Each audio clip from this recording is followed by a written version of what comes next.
Good day to you. I'm Dr. Andrew Godberson of the LifeWords team.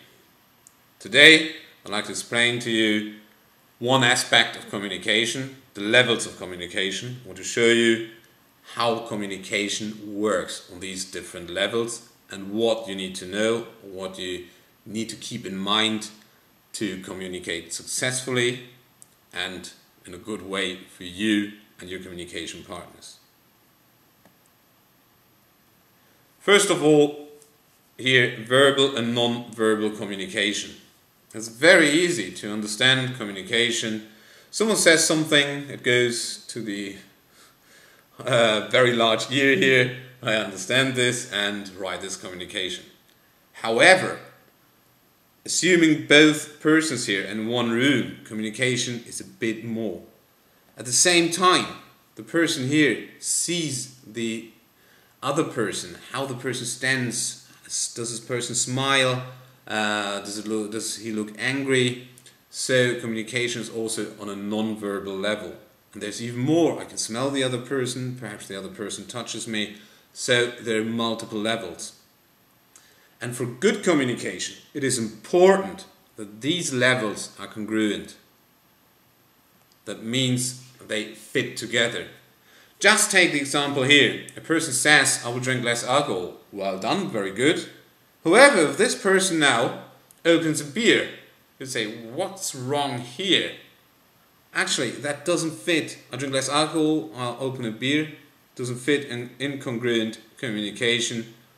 This causes confusion and most likely trouble. On the other hand, if the same person says, I drink less alcohol and starts to drink water, very well, this fits congruent communication. Therefore, to have a good and successful communication, you have to send the same signals on all levels.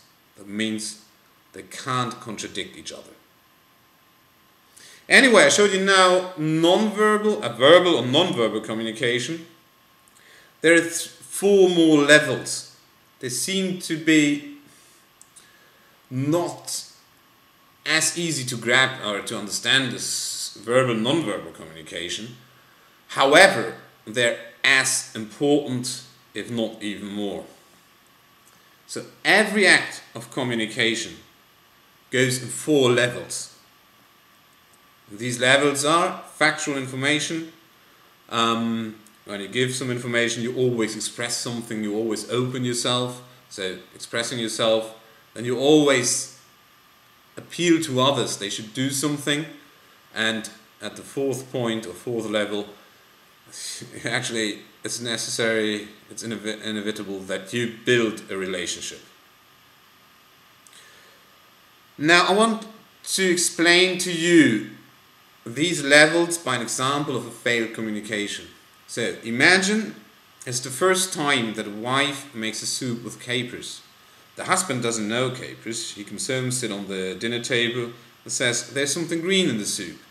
The answer of the wife is, if you don't like my food, eat somewhere else. So very bitchy, and an argument is very likely to arise. What happened? So first, what did the man say, the husband say, and what was his intention? On the level of factual information, of course, there's something green in the soup. Expressing yourself, expressing himself, I don't know what it is. Appealing to others, please tell me what it is. And building a relationship, you should know what it is.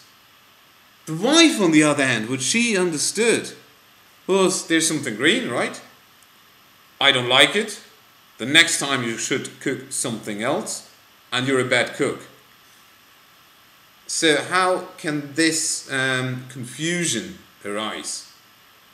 It arose because the messages, or the message, and then the messages on the four levels were not explicit. That means you can interpret lots of things and there is something green in the soup. So therefore, use explicit, clear messages to the point. And here are some examples. It's very hot outside on factual information level. Expressing yourself, I feel happy, it's very clear. I, and how do I feel? Happy, very good. Appealing to others, very straightforward. Give me the salt, please. absolutely fine. Everyone knows what you mean. And relationship, building a relationship, I like you. So explicit and clear messages.